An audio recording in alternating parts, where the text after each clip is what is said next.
Experts have warned that forests remain Nigeria's most undervalued resource, and as long as planners and policymakers continue to disregard the economic importance of the forest sector, as well as those of sectors and activities that depend or impact it, so will forests continue to be degraded and lost, and their potentially vast economic opportunities will be lost. The issue of REDD+ was looking at helping the local communities to preserve their forests, preserve their natural resources, such that it continued to absorb the carbon, thereby trying to balance the issue of climate change. But some people have also pickled and say a place like a country like Canada will continue to emit, or a country like US continue to emit, and you continue to conserve your forest.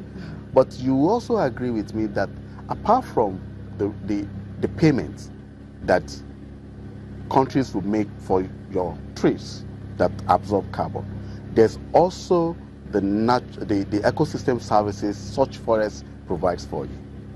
Watershed. Averagely, when river runs through a forest, it purifies it more. Averagely, when there's a forest somewhere, it purifies the air more. Averagely, when a forest in a particular area, it reduces the heat around. So you have to look at also the ecosystem services such things provide, not just looking at the tax that the civilized country or the industrialized country of the world is also paying.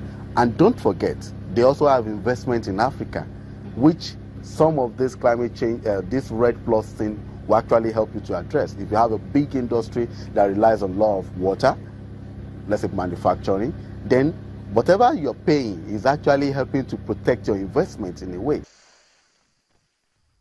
Experts have conversed for more efforts to combat degradation of forests, which will in turn protect the wildlife and Nigeria's biodiversity.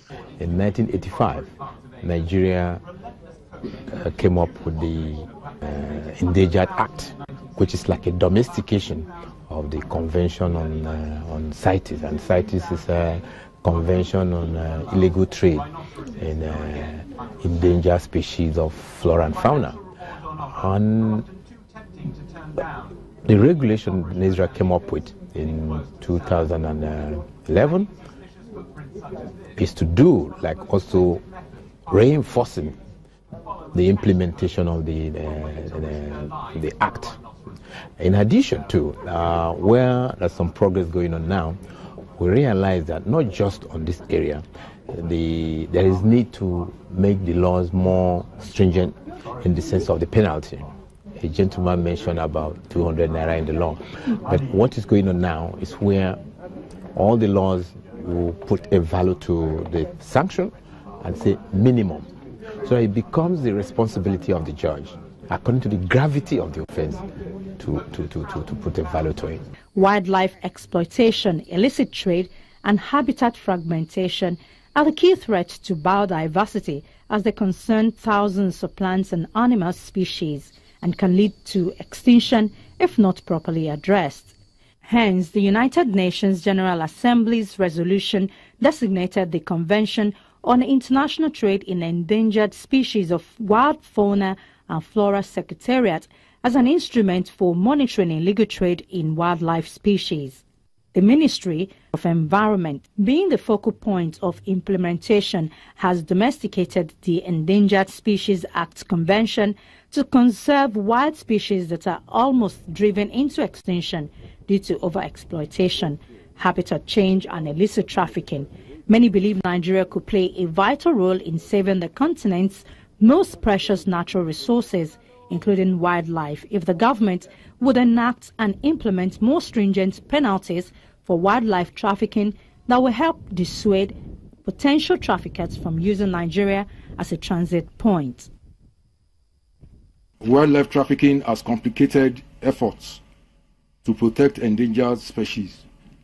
Pressure for ivory due to demand from Asia has led to the decimation of African elephants, and trade in vulture parts for traditional medicine is a major factor responsible for their drastic decline in Nigeria. To ensure that the war on wildlife trade is won, NCF has been building collaboration with local and international partners to form a network to prevent Nigeria being used as a wildlife traffic transit route. To this end, the Wildlife Trade Monitoring Network, TRAFFIC, has opened discussion with NCF on ways to ensure success. According to the Convention on International Trade in Endangered Species of Wild Fauna and Flora, CITES, Nigeria is one of the countries of secondary concern with regards to illegal ivory trade, mainly featuring as a transit rather than a source country, even though transit countries also play very important roles. Environmental experts have appealed to governments at various levels to adopt policies that promote the sustainable management of forests and wildlife resources to conserve biodiversity and enhance socio-economic growth.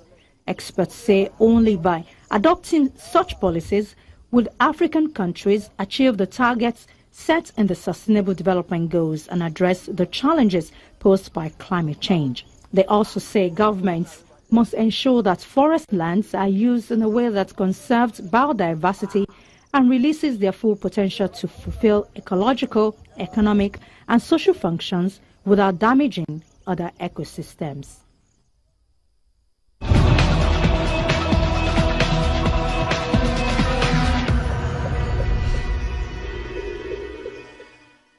New study estimates global warming of 2.5 degrees centigrade by 2100 would put at risk trillions of dollars of world's financial assets. Cutting down those trees will continue to affect the ecosystem.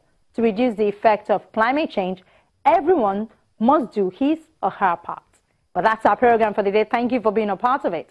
Should you have any comment or question, our inbox file@channelstv.com is available. For me, Ayola Kasim, and every one of us here in Lagos, it's bye for now.